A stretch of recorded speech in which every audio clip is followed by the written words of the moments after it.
Hey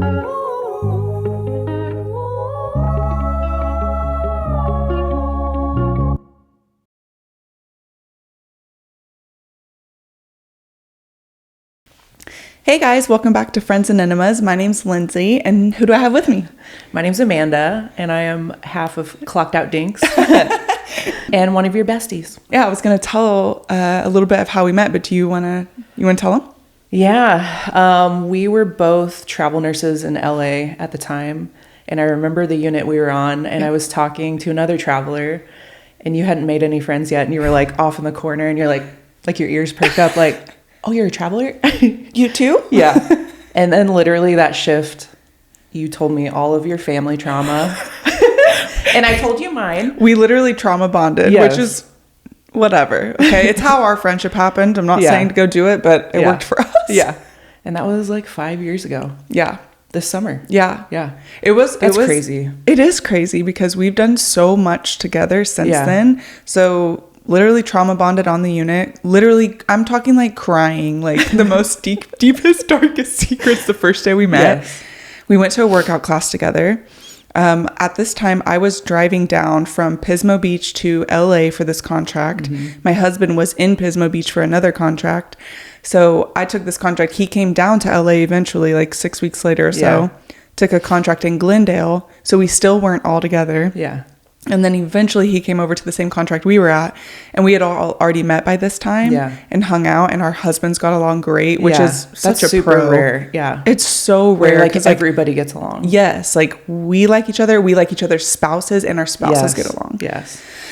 So it was meant to be. It was meant to be. And then after that, we went on several trips together. Hawaii.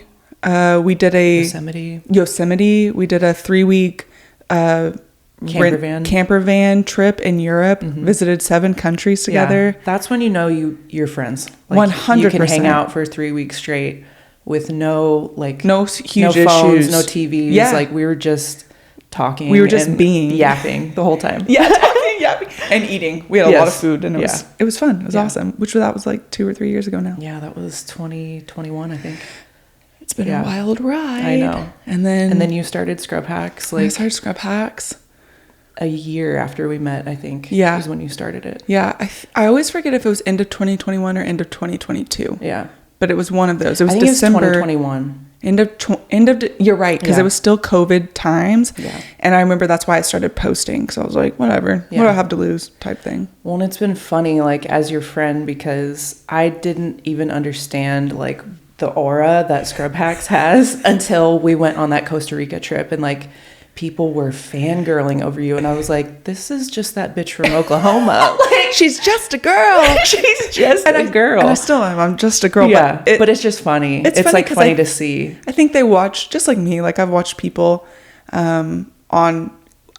it's not TV, but to our generation, it's TV. That's our TV for the most part. It's social media, watching people. And I've ran into people who I was like, oh, I follow them. Yeah. Like, oh my God. And then you meet them and you're like, they're just a girl. Yeah. Which is nice. Yeah. That's how it should be. Yeah. It's just been funny as your friend to see it like in real time. Like, oh my God. Because like, it's like my sister, my little sister, she's friends with a nurse who knows me. And when she fangirled that's your sister, my sister was like, oh, brother, this guy stinks. Like, I hate that bitch. So it's funny. I know. Well, to get the episode started, I figured we would jump into some deathbed confessions. I'm starting to have little categories that I poll my audience on. I trialed them on Jason Wolf's episode. We did a little mini episode with him. If you guys want to go listen to that, it's on the Patreon. It's free for you guys. So it's just another bonus episode. But I figured why not do some more, because I find them to be particularly interesting, especially with ICU nurses, hospice, ER. I'm sure that we see the majority of that type of thing. Yeah. So these are straight from patients on their deathbed. Jason didn't understand that at first, and he was like, who's saying this? And I'm like, oh my God. Patients on their deathbed have said these things to their caregivers or loved ones. That they had an affair with someone for 10 years and their wife never found out. Wow. Fuck you. Really? A little bit. Like, yeah. Come on, bro. What a weird thing to confess. Yeah. You didn't take it to your grave. I was going to say, you could have taken that one to the grave. You could have, but you didn't. So you must have felt bad then. Yeah. The interesting thing is some of these being confessed, I'm like, you could have taken it to your grave, but clearly on your deathbed, something comes over you to where you just feel the need to get it out. Yeah. Because she didn't know for 10 years. These people that live these like double lives, like who the fuck has the time? Who has the energy? Seriously. Like the people that have like a full-on other family, like literally how? Literally how? It's insane to me because it's like you have to be two different people too. There's no way you play the same character. Yeah. Like you're probably one character in your first life and another character in your other life. Yes. Or how do you have the funds to do this? Like, and you have to work and you have like kids at some other, like, I don't. They got to be in some type of like fraud. Because like besides obviously they're a fraud, but like financial fraud. Yeah. Because how do you, I don't know. I have too much of a conscience to do shit like that, but I do too. No thanks. That he hated chocolate cake, but ate it every day because it was his wife's favorite. I'm just like, I mean, that's cute. That's like wholesome, but also like, I would have been like, communication. Yeah. Just say you don't like the shit. I'm over it. No more chocolate cake. Can we strawberry, anything? Like it's cute, but I'm also like, is it that deep? Yeah. And also, after she fed it to you the first time and you kept going with it, she probably thought you liked it. Yeah. That's your issue. It's your own damn fault. Oh, this happens a lot, though. A patient told me 3 hours before his actual death that he was seeing family looking at him that were already dead. That happens a lot. It's a phenomenon. Yeah. Our mutual friend Kylie actually said her dad just passed recently, and he 2 days before he passed saw his dad in the corner of the room. Yeah. Did he say what his dad was doing? I don't think so. They just see them. That's like a calming presence, though. Because I know that some people get scared when they hear that, but it's actually like the other side being like, it's okay. Yeah. We're here. I think this is, I might be speaking out of my ass, but like psilocybins, I think that compound is something that your brain actually does release as you're dying. So it's like like when people say they're very like terrified to die, like if you're dying in a natural way, it's actually like very calming and like it's almost like a microdose type of thing where you actually are hallucinating like that. Oh, wow. Yeah. Okay. 92-year-old guy married for 71 years, loved his wife, but his sister-in-law was his soulmate. But he was already married, so he stayed with her to still be around the sister-in-law forever. Are you okay? I don't like that. That's weird. That at all. Ew. Can you Did she know? I wish I had more details. She was the soulmate, right? Was there a secret affair happening? Or was he like stalker? Like she didn't even know at all, and he just was like obsessed with her. I don't know. Who knows? Either way, it's fucking weird. Either way, it's weird. It's not a sweet romance. I don't want to read about that in book talk. No. Don't make that a trope, please. No. I don't want to see it.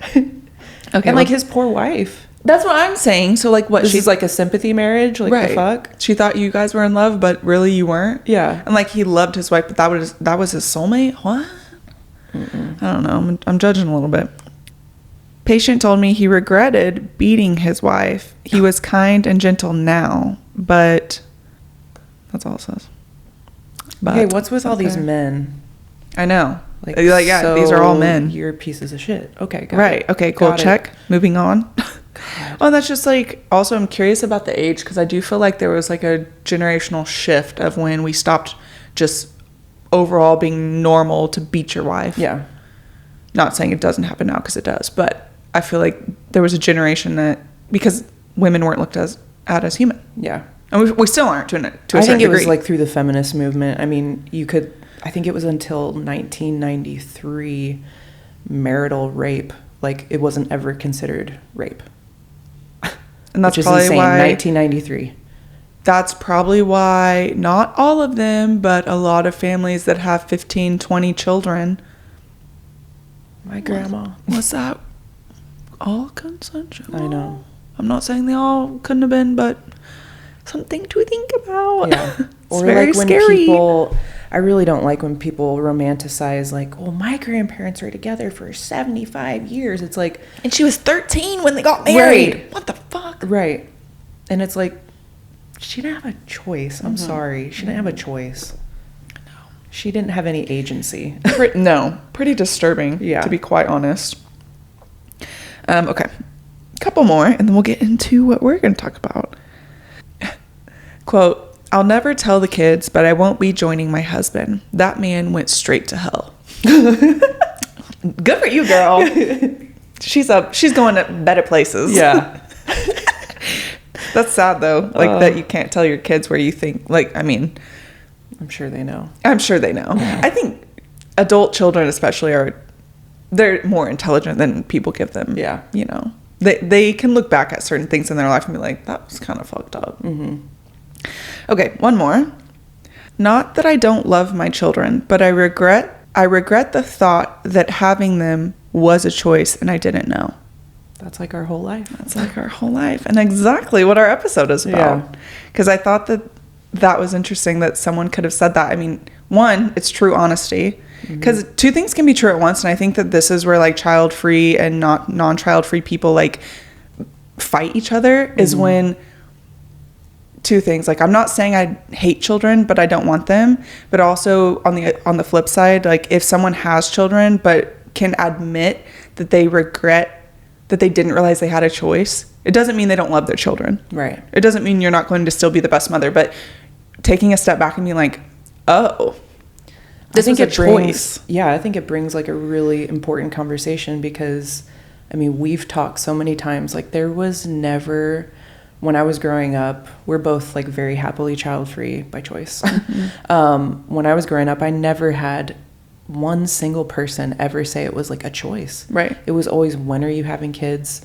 And it was really strange too, the shift from like, you better never get pregnant, or, you know, where it was like really scary to get pregnant. And then I reached like mid-20s and my mom and my grandparents are like, well, when are you having a kid? Yeah. And it was like the pressure started. It was like, well, I thought it was bad. Right. Like, and I wasn't married then. I'm like, why are we pushing so hard for this? It was so confusing. And there was never a choice. Let's say our ages too. I'm 32. And I'm 37. So growing up, it just was slightly different. I think it's getting better with like recognizing that just because you're a woman, you don't have to have children. If you want children, that's a different topic. Of course. But growing up, I was never the kid that grabbed the baby dolls first. I wasn't either. I never grew up saying, I want to be a mom. That wasn't it. And a lot of people will, after they learn about my background, they'll say, oh, well, that's probably why. Even if it is why, I don't think so. Like, let's say it's subconscious somewhere. I still don't want them. Yeah. I still don't. Yeah. Like, and it's kind of. I think that's like a scapegoat, and it's not fair because it's basically saying like you had no agency in that choice. Yeah. Like, or that you didn't want that on your own. Right. Like, yeah. Because there's plenty of people with traumatic pasts and childhoods that all they've ever wanted was to be a parent. Exactly. Because I know a lot of people like that. Yes, because they want to show that they could be a better parent. And so I'm like, no, I'm not saying it doesn't have anything to do with that. It may be, but I don't think it does. Yeah. And so it's a little bit irritating when I'm like, no, I just don't want them. Yeah. I just don't freaking want them. But I think it's because a lot of people can't put that idea, like, they're like, what do you mean? Oh, it's because of your past. Yeah. Okay. Yeah. You know, and it's like, no. And like the grilling that we all get from the choice to be child-free, a parent would never ask those questions to a parent. Well, why do you want kids? Yeah, let's flip the script for a moment. I know. Reverse. Yeah. Why do you want kids? Yeah. Oh, you had kids? Yeah. In this economy? I know. With World War III looming? Oh my God. Really? Like you just ridiculous. would never. But it's like they have to have some type of answer from us that like, oh, okay, that's why you're not. Right. No, I just don't want any. I just don't want them. And it doesn't mean I'm a monster, and it doesn't mean I hate kids. I can't imagine myself. I'm barely surviving as is. And I think a lot of young parents go through this as well. You're barely surviving as is, and then you bring in another being, and you are responsible for that being well past 18. Mm-hmm. Like, I'm so sick of that. That's like a very white thing to say. Is like, it is. Once they're 18, they're out of the house and you can just go live your... That's weird if you think that with your children. That's actually really weird. It is weird. And it's sad. Think of every time I hear like kind of a different topic, but same. If I hear like a 19-year-old did something really tragic, I'm like, oh, but they were just 19. They were a baby. Well, they're an adult. Hardly an adult. And then you get these people being like, well, they're out of the house, bye, on your own. Yeah. Your brain is still not even fully developed until what? I think they moved it up to 25. Yeah. It might be later, actually. It probably is later. Yeah. They just keep moving it because they're like, fuck. Yeah. We got to make him an adult at some point. I think we have to talk about like the gaslighting because that's what I fell victim to for the longest time. Yeah. And I felt so much shame and guilt for saying I didn't want kids. And it wasn't until like we met you guys, because we were already starting to have these conversations when we started travel nursing. The plan for Tim and I was to go travel nurse for 6 months and then go back to Texas and try to have a kid, which is like insane because now you know who you are and you're like, not. Wait a second. But we just didn't have any friends that were child free. You didn't have anyone questioning the boundaries. We didn't. And all the gaslighting of like, oh, but you guys would be such good parents. You have to have at least one. You have to, like, it was so hard to say no. I'm like, oh my God, is this really something we're going to miss out on? That's so amazing. Like, or you'll never know love until you have a kid. Like, I have 2 dogs. I mean, come on. I mean, you can't gatekeep love. I don't like that. Like, that I don't know how to love if I don't have a child. Well, and side note, you'd be a great parent. Obviously. You're not a fucking dickhead. Yeah. Obviously, you're going to be a great parent. That's besides the point. Yeah. You don't want a child. Yeah. So why do people pressure people who don't? Why do you want someone who doesn't want a child to have a child? That's weird behavior. It's weird. I mean, this topic, we could have we should have, side note, we should start a new podcast just based on this because there's so many things to talk about with this. The gaslighting's insane. I remember, same thing with me. You better not be having sex. You better not have a child. And then the moment I'm married, I'm talking that night, one of our family members came up to me and was like, okay, when you having a baby? What the fuck? Honestly, my whole wedding I blacked out, and not from alcohol. It was from nerves. Yeah. I don't even remember most of it. Yeah. And then you're asking me when I'm having a child? That is traumatic. Well, didn't people think you were pregnant because yes, you guys... we got engaged so quickly. Yeah. Long story short, I've shared this story a million times, but Jared and I met summer of 2013, started dating September 2013. He proposed January 2014. We got married October 2014. And I had several friends, and no family to me, but I'm sure I had several friends being like, are you pregnant? Just tell us, girl. Are you pregnant? Yeah. I was like, no. But that's what everyone, especially in the South, or Midwest, whatever you want to call Oklahoma. It's, a shotgun wedding. Yeah. No, guys, I just, But then that night, when are you guys having a baby? I was like, leave me alone. Yeah, can I get a minute? I'm still in this dress. Yeah. What are you talking about? And it's kind of weird, too. It is like, so honestly, weird. Why don't you just ask, are you guys going to fuck tonight? Yeah. Is that what you're doing? It's weird. It's like, so weird. Do you want to know how often we're having sex? Is that what you're asking? It's people strange. Say we're trying. So fucking. Nice. You just raw dogging. Okay, got it. Got it. Got the image in my mind. And good for you, but also, okay, tell me you're fucking without telling me. No, but I remember after our wedding, several comments from friends, not really friends, mostly family, to be honest. Several comments being like, asking, okay, when you're having a baby, what are you thinking? Da, da, da. And mind you, we get married, we don't have a career yet. We're still in school. Lost as fuck. Mm-hmm. Don't know what we want to do. You guys hadn't even started nursing school yet. No, right? Yeah. We hadn't started nursing school. I believe I was just about to take a break from college because I was confused on what I wanted to do. So we moved to Tulsa after we got married, started we were both nurse techs and waiters at the same time, went to nursing school, still getting these questions. And that's finally when we sat down and I was like, I think we actually need to talk because these questions make me so fucking anxious and I don't know how to answer them, except for not right now. Yeah. Maybe later, just putting it off. That's what I kept saying too. And I kept thinking, I really did, because I wasn't really thinking like I don't want kids yet. And I think in the back of my mind, I always knew I didn't want kids, but I didn't know how to verbalize it. Yeah.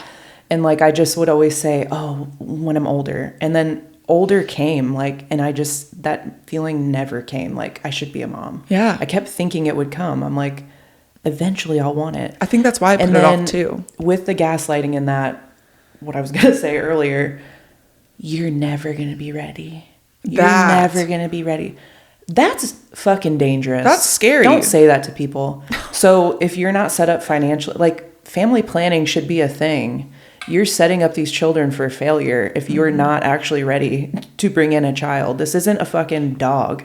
No. Like, and dogs are a lot of work, and it's a commitment for many years. And a child is like so much bigger. It's so weird how like lightly people take this. Yeah, they do take it very lightly. Yeah. And again, it's because there's no conversation about it, which is exactly why we wanted this episode. If you even have an inkling that you're like, I don't know, pause. That's a great time to pause and really think about, which is exactly what Jared and I did. We sat down, we were like, do we want kids?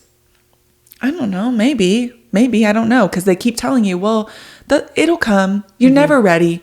One day it just snaps, or you have them and then you love them. The fuck? That's weird. Oh my God, I'm scared. That is weird. And I remember we said, okay, write down 3 reasons you want a child. He didn't write down anything. And I wrote down to name them. I know. I was excited for holidays. Holidays! That's like it. Presents. Yeah. But then I thought about, for me, it was like thinking about the labor, the female labor. Like, because, and like in labor or like after? Like just the mental load, because women just always take on more than men. All day, every day, therapist, mother made then a virgin. Yeah. That's what I'm thinking of. Yeah. That song. Yes. I'm like, oh. I don't want that. I don't want any. And I get so overstimulated anyway, and like having somebody attached to me, because they are for the first couple years of their life. Have to be. Yeah. That's bonding. Like you have, yeah. The more I thought about it, I'm like, and then I started watching some of my friends become parents, and they were so stressed out going through postpartum and all this stuff. I'm like, wait, I don't think I want this. Like for real, I don't think I want this. And like, I think so many women before us, it is your identity you're not a real woman unless you have children. I've had that exact phrase said about me. Really? That I'm not woman enough. That's disgusting. That's insane. And it got back to me, and I was like, you know what? How dare you say that about another person, another woman? Do you feel that way about infertile women? Right. Let's talk. Yeah. But because I know what I want, is that scary to them? Like, what is that? That's so insane to say that to another woman. It is.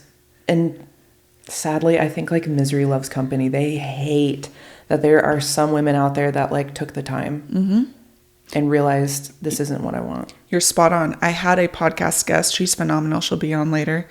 And she admitted this to me, and I'm bringing this up because I think that she'd be okay with it. We're going to have a whole episode about this as well. But she told me, can I tell you something? And I was like, oh God, I never like when someone says that, but sure. She's like, I used to hate you watching you online, because I didn't realize that was a choice for me. And I went and had kids, and she's like, and I love my kids. But it has been so difficult because it takes a village. And I always say the village is busy. The village has been busy for fucking years because capitalism, because we could go down so many rabbit holes, but because they can't survive on their own. Like my grandparents used to be able to help watch me. My parents have to work 24/7. They can't help my nieces and nephews in the way their parents could. And it's going to keep going that way. The village is busy.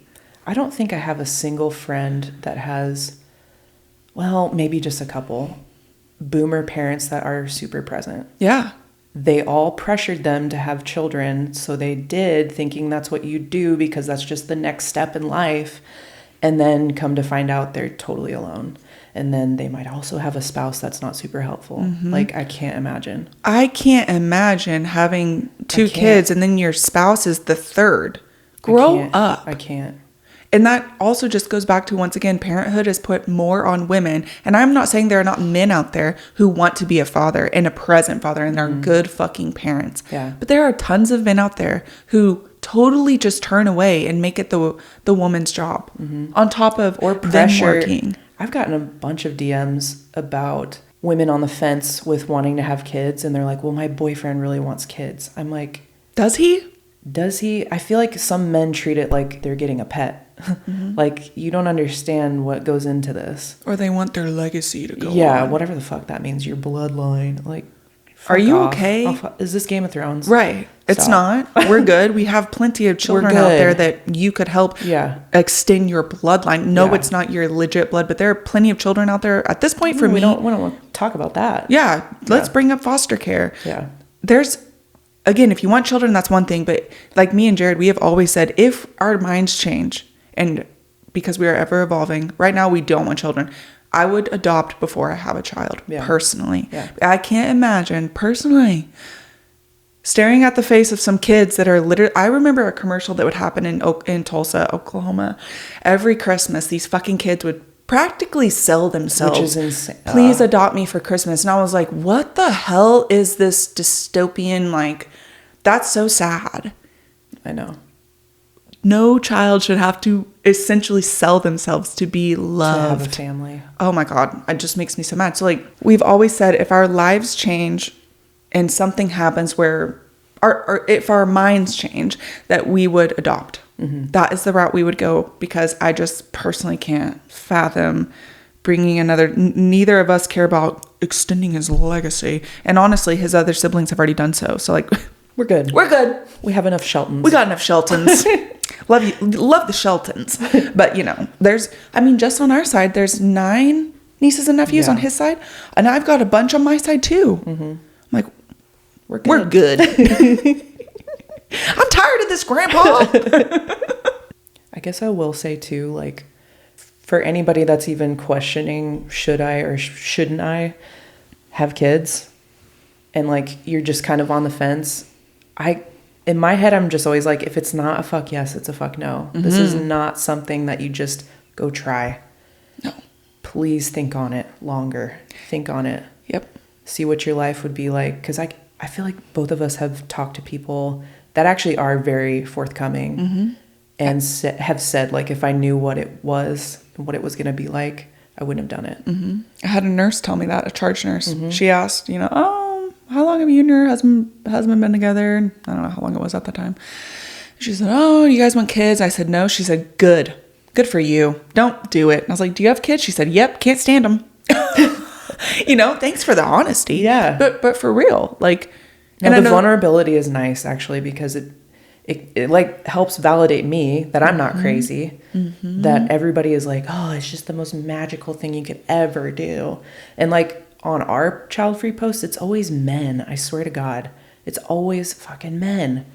Like saying, Tim's going to leave me for someone younger so he can get her pregnant. I'm like, have you never met a man that also doesn't want children? Mm-hmm. This is weird. Mm-hmm. We're good. Yeah. Come back in 15 years when you're lonely. I'm like, so you had kids to not be lonely? That's fucking weird. You don't have friends? You should be lonely, though. I think we need to go back to the basics of loving ourselves by ourselves, and no one knows how to do that. It's like no one wants to work these days. No one wants to do that. Yeah. Put the work in to know how lonely is actually a power. You could be so powerful being lonely, but everyone makes it such a negative thing. Yeah. I'm not saying be lonely your whole life, but like you should love yourself by yourself before you have a spouse and before you have children. Agreed. And if you're already in one of those and you realize you don't love yourself, like I've been there, it's time to start working on that. Right. And you can't buy into this like children are going to save you or like spare you from all of these harmful emotions, because we are all human. We're all going to be depressed. You could be lonely in a marriage. You could be lonely with children. You could be lonely by yourself. Yep. So like there's no fucking guarantee. And loneliness is not like a horrible thing. It's a fleeting emotion, just like everything else. And no one's coming to save you. And I mean that in like the most kind, tough love way. Yes. No one's coming to save you. And that's something to go back on, like the tribe, the village. No one's coming to save you in this day and age. They're busy. They can't. Or they won't. Or they don't want to. Right. So when you're making this decision, know that it's going to be you. Yeah. It's going to be you and your spouse. If worst case scenario was only you, would you still want it? Right. Because that's very important. Divorce is up to I think 60%.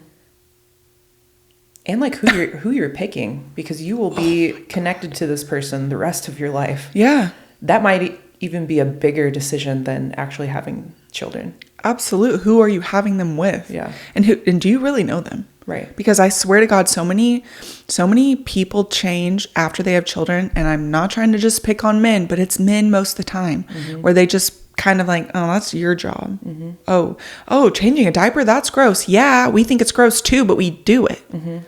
Well, it exacerbates every single problem you already had in your relationship. And it's super easy to become roommates before children. Like, you can live your separate lives and live together. But when you're counting on someone to be a caregiver and a parent, and they just are nowhere to be fucking found, that could be one of the most depressing, isolating experiences I think a woman could ever experience. Absolutely. With a crying child that maybe they didn't even actually want. Like, I know many people like that. And why put another human being through that? I know. Not saying that they would always put their trauma onto them, but it does happen. Right. Especially when people don't start realizing that pain is relative. You don't have to be kicked as a child to have pain from your childhood. And I think people sometimes dismiss that rejection feels the same for everyone, no matter how it happened. And you got to fix yourself. Yes. Before you have children, if you have children right now, you got to fix yourself, because you're going to pass that on to your kid. Oh, absolutely. We know.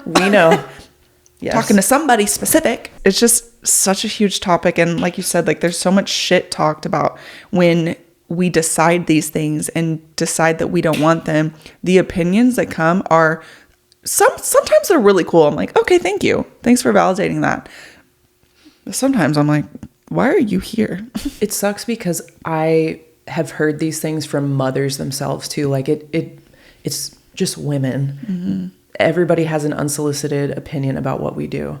Because Tim never got all this shit for not wanting a kid. Not one fucking thing. Nobody questioned him. Same with Jared. Yeah, nothing. But it's all me. Or it was like me withholding a child from him. Like, I'm like, no. When Jared was questioned, yeah, exactly. Exactly. When Jared was questioned, it was, well, you used to, so how did she change your mind? They was put back on me. When no, we just decided to talk together, like fucking adults. And decide that naming a kid that was my reason. That's not a great reason to have a child. No. There was no other context. And we were like, you know what? We'll keep ruminating on this for years to come. Yeah. And we still, to this day, every 6 months, we'll check in. You still don't want kids? Just making sure we're both still on the same page. Because if we're not, we need to have a talk. It's a serious talk. Yeah. Nope. We're good. I know, it's kind of crazy. I don't know if you guys really talked about it before marriage, but Tim and I really didn't. It was like, we just assumed. It was like an expectation that we probably would. Because I mean, I grew up in Iowa. He grew up in Texas. Very traditional type of families. I mean, his family's very liberal, but his dad's Iranian. It's just like, you have kids. That's just like what you do. It's a patriarchal culture. Yeah. And same with us is we grew up in Oklahoma, but very religious. And religious families, typically, they have kids, and they have a lot of kids in our religion. Yeah. And or the religion we grew up in. But yeah, it's like, it's a daunting thing too. It's just like, you're right. No one talked about it. And that's why when we started talking about it, it was so shocking. It was taboo. Yeah. I know. It's so nice. Like, there's this space online now, because I've seen it grow in the last just a few years. Yeah. It really, I feel like when you started talking about it on your page, you got a lot of shit. Oh yeah. I got a lot of shit when we started talking about it. And we've just had this page for over a year. And it's like, it's crazy how taboo it still is. It's like, looking at just the financial aspect of having a child, like, it's so out of reach for so many people. And like, poverty is trauma. Yeah.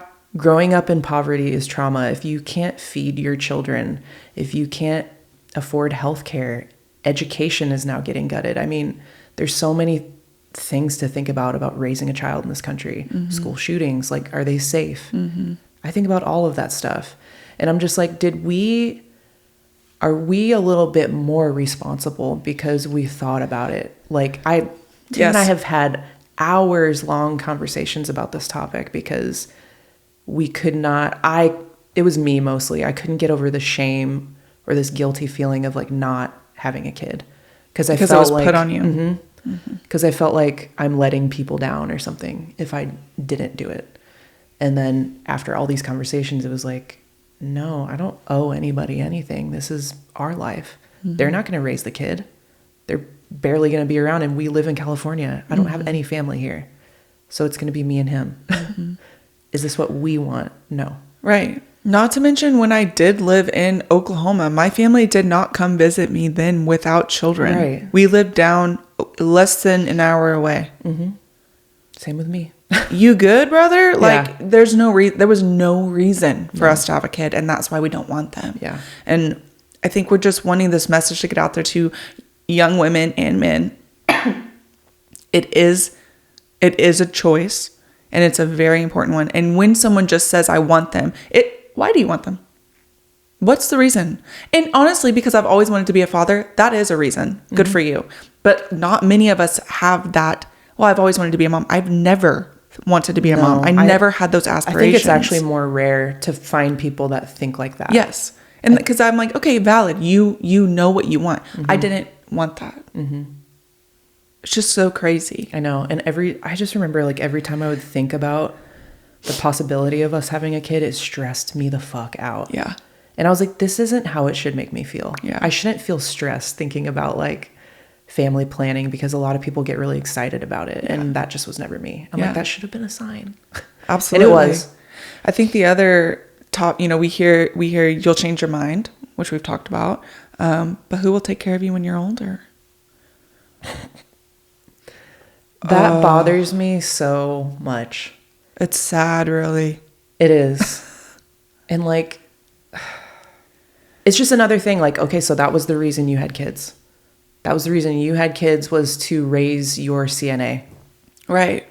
That's weird. Or to raise someone to financially put you somewhere where you didn't do it yourself. Right. I'm just confused. Right. And then there are always cultures that will come in, and this is fine, whatever. If you respect this, I don't. Cultures that will come in and say, well, that's just our culture.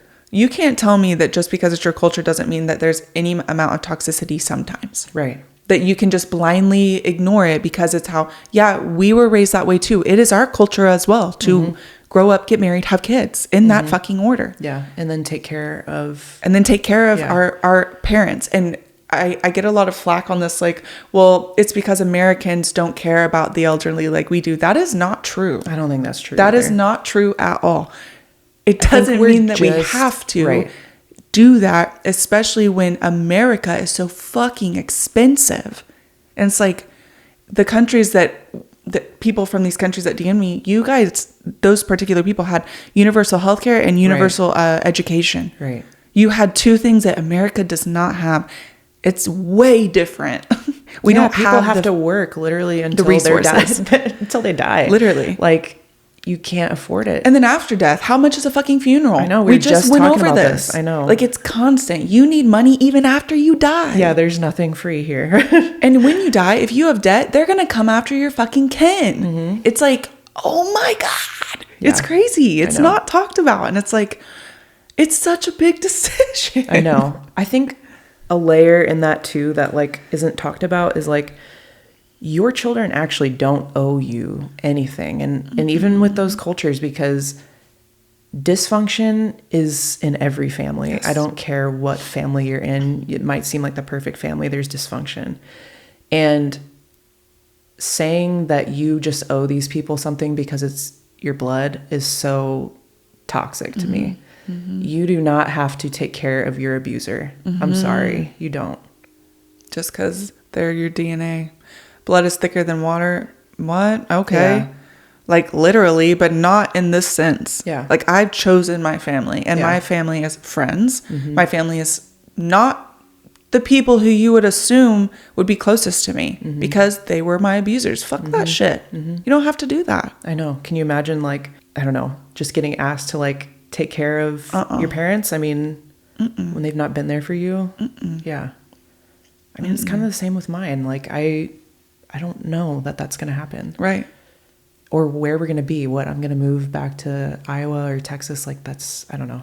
And as ICU nurses, we see people die every single shift without somebody there with them. And they have children.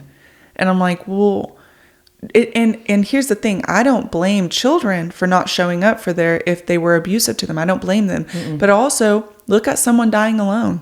that is hard to watch. And like, that's why we're there. We are the ones to hold their hands as they pass. And that is still an honor, no matter like, I don't know their situation, but their children weren't there. Right. Why? That's interesting. I know that, like, you're just going to die alone. So you're going to base your whole life off of this tiny part of your life, death. Like, you're going to have children all because you don't want to be lonely again. Like, what happened to friends, community? You can have community without ever having children. Absolutely. I would say actually child-free people have a bigger community because they don't have children. Because how many people, I mean, you're really lucky if you're a parent and you have like your kids' friends' parents that you actually get along with, and like you have a community there, but that doesn't always happen. It doesn't. When we both have friends that have kids and their parents are not around as much as they claimed they would be. And it's like, damn, that sucks, dude. It's all on you. Yeah. And they're phenomenal parents, but it's like, that's hard. Right. And that's not what they thought they signed up for. No, it wasn't. They've confided in us. Like, it's just crazy that there's all these expectations from society, essentially. And I think it's just cool that I like it in a way that we're considered radical, you know? Like, I know. Because we're willing to talk about it. This isn't like, I wish I had people. I feel like I want to be like a big sister to my younger self. I always like think about that, you know? Like, I wish I had someone to talk about this stuff with, or that said it was okay. Like, didn't make me feel fucking weird. Yeah. You know? Because it is okay. Yeah, it's totally okay. And it's literally the biggest decision you could ever make in your life. Let's read a couple Reddit stories I found. This is coming from r/childfree, titled, "I'm a nurse. Coworkers who are pregnant or have kids are so entitled. Things I've been told. I have to love for my kids, but you don't have anyone. I can't take these diseases home to my little ones. I need holidays off for my kids. Your pets don't care, so you should work for them. I should get to go home early before anyone else because I have a kid. You don't understand because you aren't a mom," when talking about basic empathy. On top of just the reality that I get crappier patient assignments because I'm not pregnant, a crappier schedule because I don't have childcare issues, it's so frustrating. I know, I was like nodding to every single one of those. Because that's happened to us. Yes. Me and Jared get thrown on, well, you guys don't have kids for like Christmas, but we're off that Christmas. Bitch, I have a husband. Yeah. And I have dogs. Family. And they open their stocking. It's crazy. Yes. Like, it's fun. We have memories too. Yeah. And I didn't choose this. Yes. The empathy one pisses me off. Absolutely. That I don't know what empathy or what love is because I don't have a child. Yeah. And I'm not, like, something else that we get told too, well, you'll never understand loving a child. No, I won't. And you'll never understand never having one and having the type of freedom that I have. We'll both never experience what each other are going through because we're not going to go through it. Right. But it's like gatekeeping like love or emotion and thinking that we're not capable of it. I'm like, you good, bro? The fuck? You didn't know how to love someone before having a kid? What about your spouse? Or like, we're not intelligent enough to make such a serious decision. Oh, you just don't know what you just don't get it. You don't get it. Or you'll change your mind. Yeah. Like you already said. Like, no. This commenter said, "The empathy thing bugs me. I've started thinking about a response, something along the lines of, I'm sorry you had no empathy before you had a child. I'm not that emotionally limited." Yeah. Because that's weird. It's weird. I think it's so weird. This person said, "I'm currently in school to be an ultrasound tech, and my friend, with a worried look on her face, said she could never be an ultrasound tech after being so nervous at her appointments when she was pregnant. You think it will be easy for me to tell someone that there is something wrong with their baby? You think that it's a fun thing for me because I don't have kids? Well, sorry, you didn't care about other kids until you had one." It's just so weird to me. It's like suddenly she has so much empathy for parents or kids that she never had before? ? Oh, something just popped into my head with that. That's like men that have daughters. Oof. We about to turn that page. Yeah, you never cared about women's rights until you had a damn daughter? Grow the fuck up. That's disgusting. You had a wife. Yes. Or a baby mama. Yes. No, that actually fucking makes me livid. Like, my blood pressure is like rising. Thank God something changed your damn mind, but the fact that you had to have a daughter for your mind to be changed, or for you like to that treat it's someone, a human. Oh, Yeah. You don't want another man to treat her like you've treated other women. Oh, Yeah, got it. weird. Divorce. I'm just kidding. No, but really. Bye. You scared me. This is why I don't talk to mothers, always acting like you're inferior compared to them when it comes to the responsibility, and you don't know what it's like. I don't know what it's like to be a pilot, but I know what a shitty pilot is when I see one. Yeah. Exactly. Yeah. That's like on a different topic, which, nah.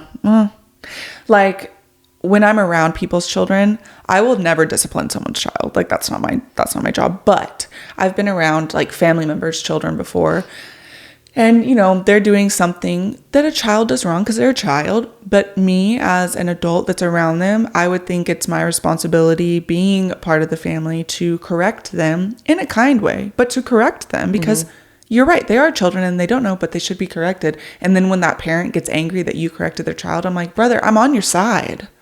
But also, that's like what community is for. I thought you wanted a tribe in a village. I'm trying to help you. Right. I would never lay my hands on someone's child ever. No. And I would never like verbally assault them, but like, hey, that's not nice. We don't do that. Oh, don't ever. What did they do? We're on the same team. Literally. Okay. Here's another story. What people don't tell you about having babies from a nurse. And this is a little bit of a long story, so buckle up. For context, I'm a nurse. I work in the neonatal intensive care unit, and I've always had a passion for healthcare. And in fact, I do love babies. I know I'm child-free, but I love babies. Crazy. I just want to talk about what nobody seems to talk about, and it's what I see at work all the time. I care for neonates who are born prematurely as early as 23 weeks, all the way to full-term babies 37 plus weeks, and many in between that might just be sick or need extra care in the NICU. They can weigh as small as 400-ish grams. I've taken care of many babies who ended up staying at the NICU for 3 to 4 months before being discharged, babies who get moved around to different units, babies with such complex conditions that they never really get to leave the hospital, babies who get apprehended, babies who pass away, and of course babies who go home after a short period to a loving home. And the thing is, people don't ever think they'll have an extreme premature baby or medically complex baby. And I understand that the chances are slim, and that is all I see at work, but it does happen all the time. I see the pain in the parents' eyes every day, struggling to cope through something that they've never imagined before, and it changes everything. Financial struggles, emotional struggles, family dynamic struggles. I see it firsthand. And many have other kids as well, trying to balance a kid at home and work and maintain your marriage and come to the NICU for a visit and emotionally cope with all the diagnostics, treatments, surgeries, etc. on your tiny baby. I can't imagine. I'm in Canada, so a medical bill isn't a concern, but I can't imagine how it is in the States. And people think once they graduate from the NICU and get sent home that that's the end of it, but it's not.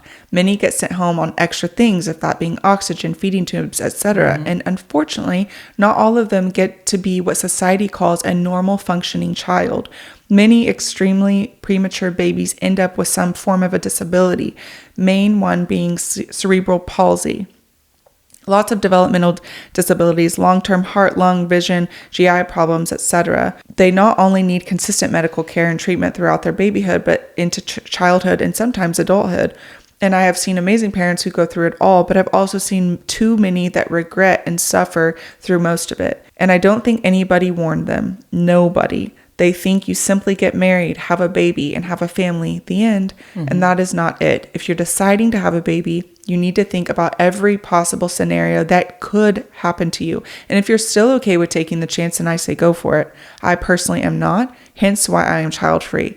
I've also worked at a maternity unit, so I see what can happen to women's bodies throughout childbirth, and that's a whole nother story to talk about. Just wanted to share this for the many people that are out there thinking about it before they consider having a child. That's so true. Like snaps. Yeah. That's like a poetic. Yeah. Absolutely. Yeah. It's not talked about enough. We don't bring up anything maternal that could go negative enough. Like, it's not to scare anyone, but you should be well equipped with all of the facts. I think like we have a very unique experience in that we're nurses and we all had to go through that part of nursing school. I remember my L&D semester and I was like, how the fuck does anybody have a healthy kid? Or you don't die during childbirth. I saw an emergency C-section on my rotation. Mm-hmm. And it was really scary. And those nurses, I had like chills. They were so calm. And I just remember like internally freaking out because I knew something was happening. Like the baby was having D-cells and we literally rushed to the OR and it was super close, thankfully. But they got that baby out like so fast. And there's so many things that can happen to the mom too. And if you bring race into it too, and the healthcare system, as a Black woman in this country, your mortality rate is extremely high. Yeah. And yeah, just god damn, like the healthcare expense of just having a child. Even I've seen posts about literally a natural birth and how much that cost. Even skin to skin contact, they charge you. That's crazy. Something you already had when you came in and the baby came out with it on their own, but the hospital charges you for skin to skin. Yeah, because it's the nurse. Like, it's just crazy. It's insane.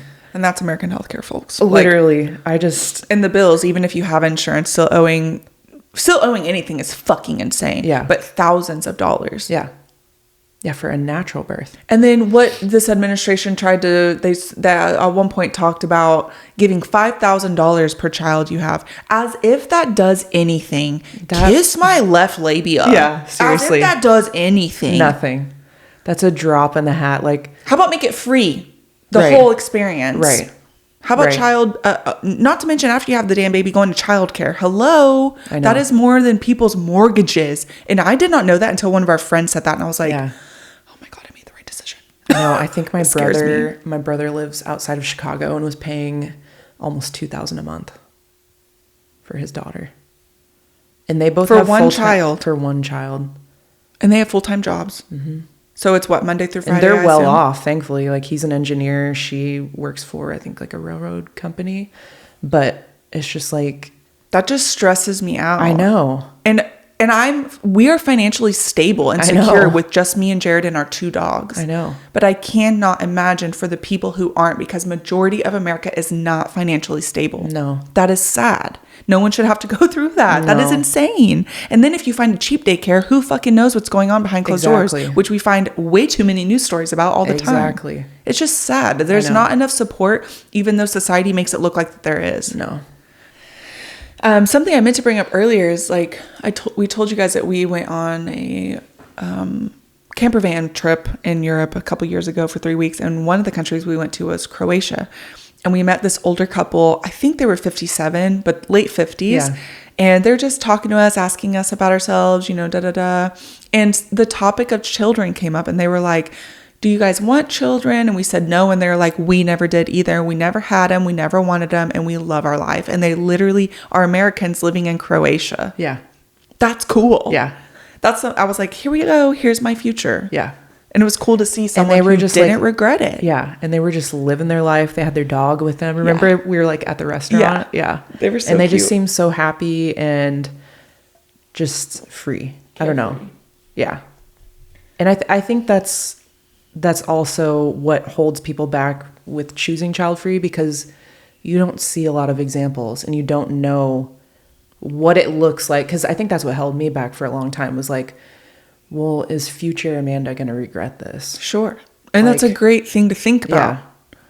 Because I had no examples of like what that looks like in the future. Like, am I going to be okay? What if, because it is a little bit scarier. Like, it's me and Tim. Right. If, God forbid, I lost Tim or something, like that would be absolutely devastating. And I don't have children. And maybe that's the lines that like people think about, like the loneliness thing. But like, you could also lose a child. Like, there's so many things that could happen. Right. So it's like, I can't make a decision based on what ifs. Like, what if I regret it? Like, what if I regret having them? Mm-hmm. Because I think I would fall in that category. And I think a lot of people say it's diabolical to regret your children. No, it's not. I think that's a human thing. And I think there's more people that are silenced and could never say that, because of discourse like that. Of People society. saying that you're horrible. People shaming you. Yeah. I think the end game here is you have to know what you want, not what society wants, not what your parents want, not what your in-laws want, not even what your spouse wants. You have to know what you want and that's not saying like you'll know it right away, because it took us some time, but it's because we didn't have anyone showing us. Because I was the same way. I was like, oh fuck, I don't know anyone that doesn't want kids. Yeah. I don't know a fucking I know soul. You guys were the only ones. Like, we didn't know anyone. Yeah. But I did know, I knew I was pretty fucked up at the time. Like mentally, I was like, I know right now is not a good time. Yeah. So I will push it out. But I know I don't have any real reason as to why I want one. I never dreamed of being pregnant. Even. I didn't either. I didn't play like that even. I didn't put pillows under my... No. I never dreamed of being pregnant. No. It's a miracle. Women's bodies are so fucking powerful. I have no desire to do that. And I just knew what I wanted. If Jared's mind changed, that would probably be the end of us. And same for him. Like, you know, if our minds change and we both realize, oh fuck, we're on different pages, because that's another topic. But like, I love him so much. I want him to have everything he wants in life. And if it was children, it wouldn't be with me. Yeah. If he wanted his own. I know Tim and I got really lucky because we didn't talk about it a whole lot before marriage. And like, thankfully we kind of like grew together in the same decision. Cause I don't think he didn't ever want children either. Yeah. So it's just, thankfully, yeah. But that's why, you know, same with us. We didn't really talk about it until after marriage, and people are like, how did you guys say it? Well, we both luckily landed on the same goal, but some people don't. And so it is an important topic to talk about. Yeah. Dating. Don't be like us. Don't be like us. Don't take that, you know, take this advice. Like, you should be talking about it. And if not just that you want kids and they say yes, don't tell me why. Yeah, literally. Why dive deeper? Dive deeper, because your minds could change, and it's and it changes your relationship too. It changes it drastically. It does, and you deserve a life that you love. I fucking love my life. Yes, and it's because I stayed firm in what I thought I wanted, even with all the yip yap in my ear. And there was a lot of shame from direct family members, and it's like, damn, I'm just trying to live my life. I know. I got everyone mad at me for it. Yeah. I don't know if you feel this way, but I talked about it in therapy many times. Like, I have a very low effort family. I think we both kind of have that. And low effort just means like there's nobody truly holding the family together. It's not like we kind of have like a group chat, but it's not the same way as Tim's family. Like, they really keep up with each other. Tim's family visits all the time. That's how they're always Jared's making family trips is too. and stuff. Yep. My family's not like that at all. And I've just noticed I have 2 brothers, and I'm the only one that does not have children. And I feel like they've taken no interest in my life as an adult woman. If I would have had kids, they would have taken more interest in me. I've lived in California for 5 years, and nobody has ever visited me. I'm the same exact way. Like, it makes me sad, because I'm like, it is sad. I see them like going and visiting my brother and being super involved with the grandchildren. And I'm like, damn, I have to have a kid for you to give a fuck. That's sad. Yeah. And you don't. I don't. But it's just like, I'm sure a lot of people feel that way. You would. Yeah. For them to give a fuck, that is what you have to do. But that's sad, and it's not something you want. They should give a fuck about Amanda. Right. And Amanda and Tim. Right. And Socks and Pickles. Right. Those are your babies. Yeah. Like, I think it took some of my family a bit of time to realize, like, my animals are my babies. And if you treat them not so, I lose respect for you. Because to me, those are my babies. You don't have to love dogs. I don't love kids. Yeah. But I treat your kids right. Yeah. Treat my dogs right. You know, those are my babies. Yeah. Because they're interested in that. Yeah. You have to be interested in Amanda. Because Amanda has a lot to offer. Right. Like, that's sad. It is. And I think there's a lot of families out there like that. That don't, because it's just an expectation. So it's like, oh, you didn't do that thing, that having kids thing? Oh, okay. Yeah. Like, they don't know a whole lot about my life the way it is now. I'm like forever like a teenager, early 20s in their mind. And because I didn't have kids, there's no effort, actually, which is crazy. It is crazy. Yeah. But that's not your fault. No, it's not. It sucks though. It does suck. And it sucks hard. Sucks hard. Does it? Girl. Damn. Getting into another topic. It sucks when you see it with others, like you just said, like they might spend more time with your brothers because they have kids. And so you can literally see it happening. You're like, oh, okay. Because I didn't follow the route you planned for me, the script. And it's a scary thing to not follow the script, but it's also how you break generational cycles of many different things. Exactly. I know. Oh God, I've gotten. So really, you're a badass. I've gotten that comment multiple times too. Like, oh, you're breaking generational trauma by not having any. Yeah, kinda. Literally, it ends with us. It literally ends with us. No, I mean, I know. I was just like, ugh, whatever, dude. It is. It's just sad that there's not understanding on both sides. Yeah. You know, like, if you want him that bad, you by all fucking means, go have him.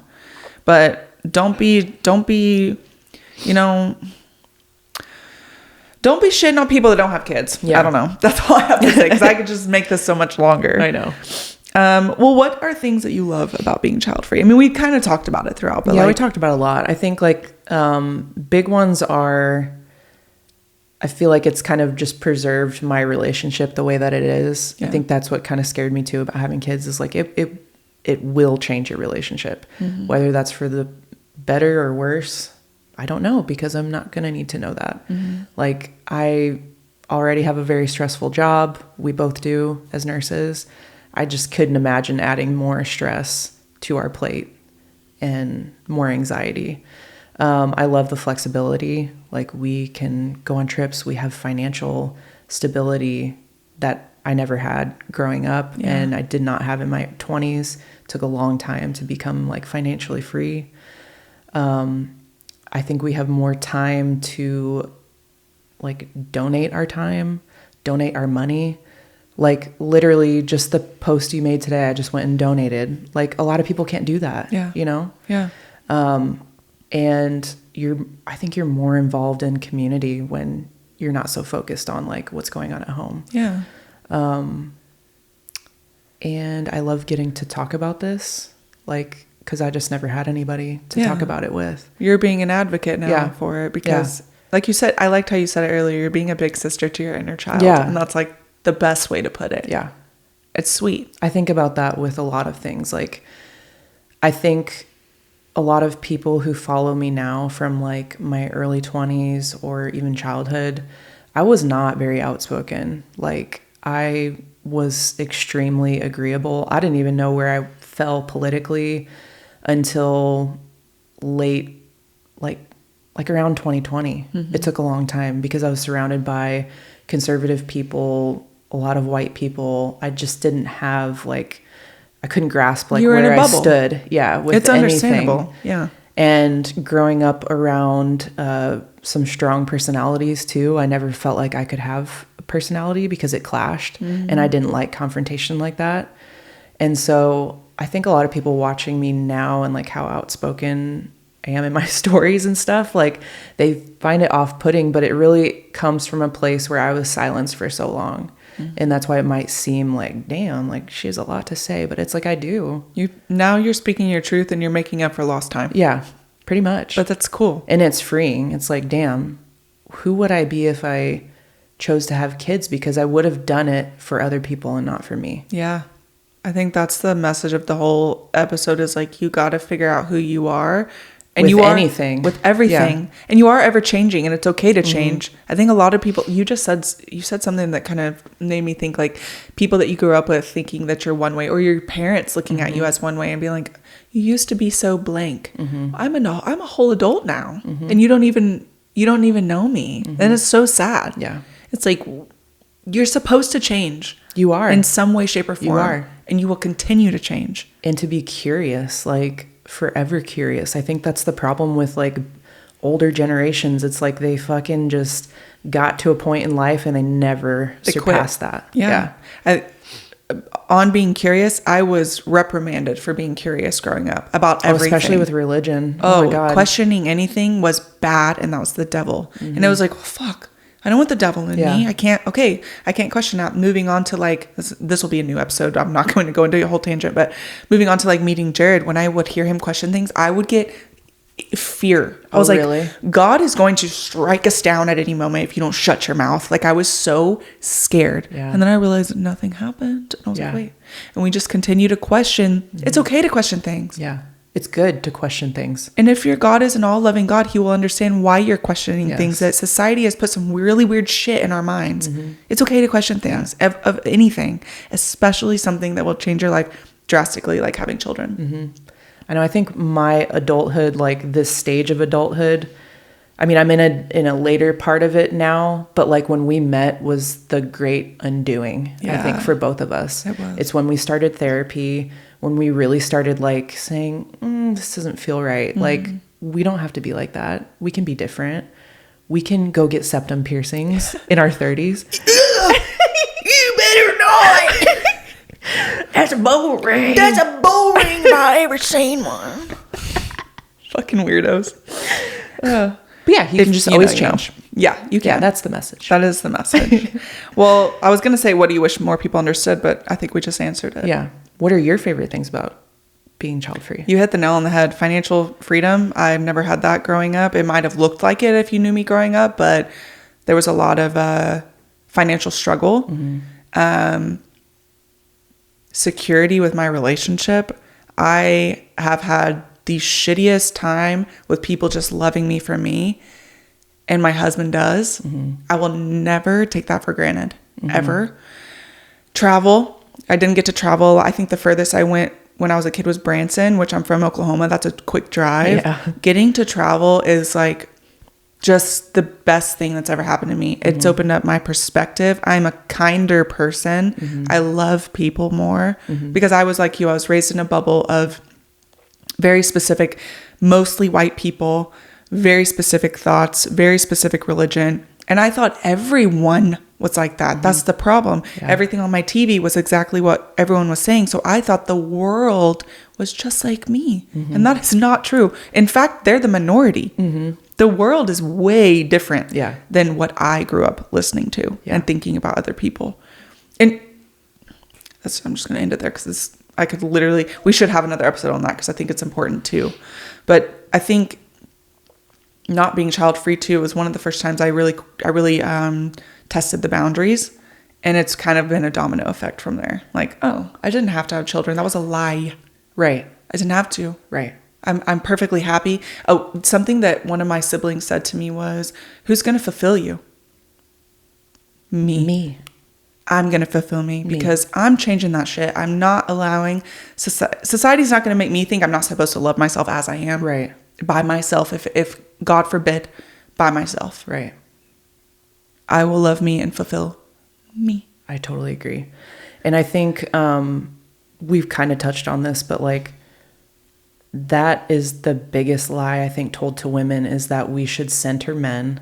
We should become mothers. Our whole worth is what we give. And not what we fucking take. And we deserve to take up space however we damn well please. Yes.